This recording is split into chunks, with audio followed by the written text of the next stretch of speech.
عبد الحميد قال يا قبل ويا ضيق حاله في كل فترة فقيد، وكل هذا الحنين من فرقة أولاد الخالة كم من حنك وقيد. قصيدة من كلمات الشاعر أبو رامي عبد الحميد محمد الرياشي جارية الخباني حارث الحيدري، وهي تعزية ومواساة في وفاة عيال خاله رحمهم الله، كما أن الكلمات تحكي وتعبر ما فيها أداء الشاعر محمد أبو عامر. يا رب باسمك بعدت القول في كل حالة، واكتب حروف القصيد يا من لك الأيمان والكبرياء والجلالة، أنت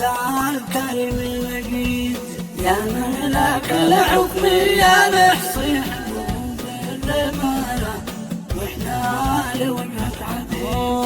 عبد الحميد قال يا غبن ويا ضيق حالة في كل فترة فقيد، وكل هذا الحنين من فرقة أولاد خالة تمين حنك وجيد. يا موت ليش قاسى وهكذا والسقالة ربت لو ضربي ولا سامحك ما واحد لا تناله، قريب ولا بعيد خذيت مني ثلاثة ما لهم مثاله، طعمتني بالوريد أبو محمد سامر ذي ما عرف شي فتاله، بمرب مع الله شهيد وعبد الرحمن كليت بكامل خصاله، ولقيت من نسلكي في الإمارة قبل الفجر ناوي لحاله، وابن راعي وحيد ما زاد شافه ولا ابن شافه في قباله، ولا وصل ما يريد وفجأة ثالثة قد خلت الرسالة، وحزن قري جديد ناقي ولد خالي المغوار ماشي بداله، فقال نوع الفريد من بعد ما راح ابو سلطان سيد الرجاله، حسيت اني وحيد بعد يا مرسل قم شلها للرساله مع رسول البريد مخلاف عمار كم من ذيب يفعل فعاله،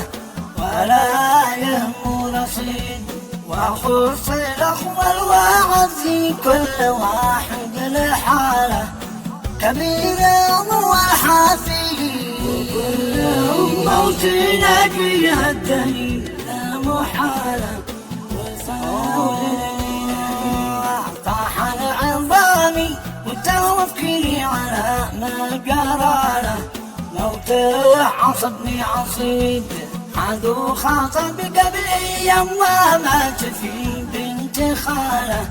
والبيت يبعد رعي قولها انه فجأة حولوها عتاله، موقف يقص الحديد نفسك يا موت خليته بيوم احتفاله، وما تلاقيك وانا حنيني وكل حنة تهز قباله، احن وانا بعيد والله يرحم ليل الخلق مع سوله، في يومه الشديد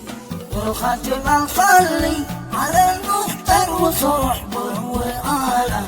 شافع يوم الوعيد شافع يوم الوعيد